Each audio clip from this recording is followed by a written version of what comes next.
नमस्कार आप सभी को।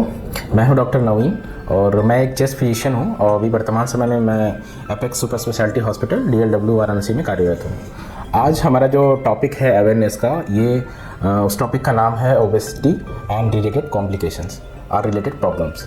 ओबेसिटी क्या है या ओबेसिटी किन परेशानियों को जन्म देता है या उनसे होने वाले और क्या प्रॉब्लम्स हो सकते हैं किसी एक पर्टिकुलर इंडिविजुअल्स को।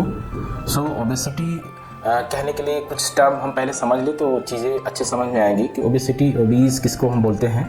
एक हमारा जो स्टैंडर्ड है जिसको हम बोलते हैं बॉडी मास इंडेक्स BMI, इसको हम वेट को अपनी हाइट से डिवाइड करते हैं तो हमारा बॉडी मास इंडेक्स निकल के आता है। जैसे कि अगर ये BMI हमारा लेस देन 20 आता है तो इसको बोलते हैं अंडर वेट। अगर 20 से 25 है तो नॉर्मल हमारा बॉडी मास इंडेक्स होता है 20 से 25 के लिए।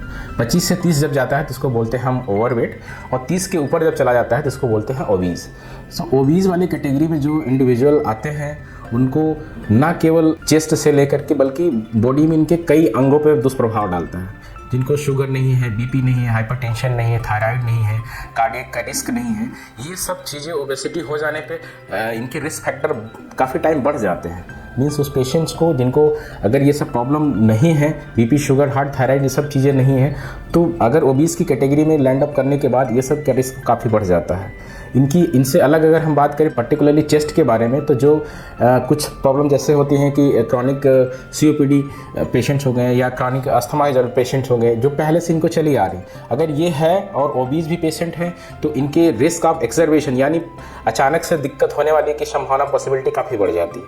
अगर इनको अस्थमा COPD नहीं भी है तो ये पर से जो ओबेसिटी है इनके रिस्क को भी बढ़ावा देता है। मीन्स कहने का ये है कि जो ओबीज एक टर्म है, ओबेसिटी है, ये एक पर्टिकुलर सिस्टम को नहीं, एक चीज़ को नहीं बल्कि बॉडी में कई सब सिस्टम को बिगाड़ता है और कई बीमारियों को जन्म देने के लिए रिस्पॉन्सिबल होता है। तो बीमारियों से, इन सब प्रॉब्लम से बचने के लिए हमें समझना होगा कि ओबेसिटी कैसे हो जा रही है और इससे हम कैसे बच सकते हैं, कैसे हम अपना वेट को सही कंट्रोल कर सकते हैं और particular standard body mass index में अपनी वेट को हम फिट कर सकते हैं। तो इसके लिए ज़रूरी है कि अपना वेट सही से उसको कैलकुलेट करें, क्या डाइट हमें लेनी चाहिए, कितनी एक्सरसाइज करनी चाहिए, इन सब का ध्यान रखना बहुत ज़रूरी होते हैं। चीज़ें स्टार्टिंग होती है हमारी डाइट से ही। डाइट में मैक्सिमम लोगों को सबको पता होता है कि किस तरह की डाइट हमारे लिए हेल्दी होती है, कौन सी चीज़ें हमें बेकार होती है हमारे शरीर के लिए। तो जंक फूड जितने भी होते हैं, पिज्ज़ा हो गया, समोसे हो गए, पकोड़े, जो भी ऑयली चीज़ें हैं, बाहर की वेस्ट चीज़ें हैं, इन सब चीज़ों को अब स्किन से बचा जाना चाहिए। घर के जो फ्रेश फूड चीज़ें होती हैं वो ज़्यादा प्रेफर करनी चाहिए। लो कैलोरी डाइट खानी चाहिए। रेगुलर एक्सरसाइज करनी चाहिए।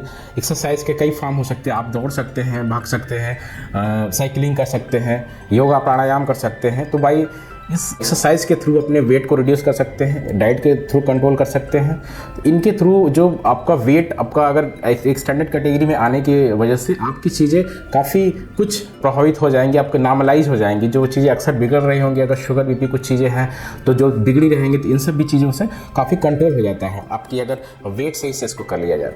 और अगर हम पर्टिकुलरली अपने चेस्ट की बात करें तो चेस्ट में जो COPD है, अस्थमा, ये दो प्रमुख बीमारियाँ होती हैं जो ओबेसिटी में एक्सर्वेशन का रिस्क काफ़ी बढ़ाते हैं ये। इनको भी एक्सर्वेशंस होने वाले रिस्क को हम काफ़ी कम कर सकते हैं अपनी सही लाइफस्टाइल को अपनाते हुए, अपने वेट को सही से करते हुए। This is a very short video and I hope कि इस लोगों को आप इसको ज़्यादा से ज़्यादा शेयर करें और लोगों को इसको सुझाव को, ताकि इसका फ़ायदा मिल सके। Thank you very much.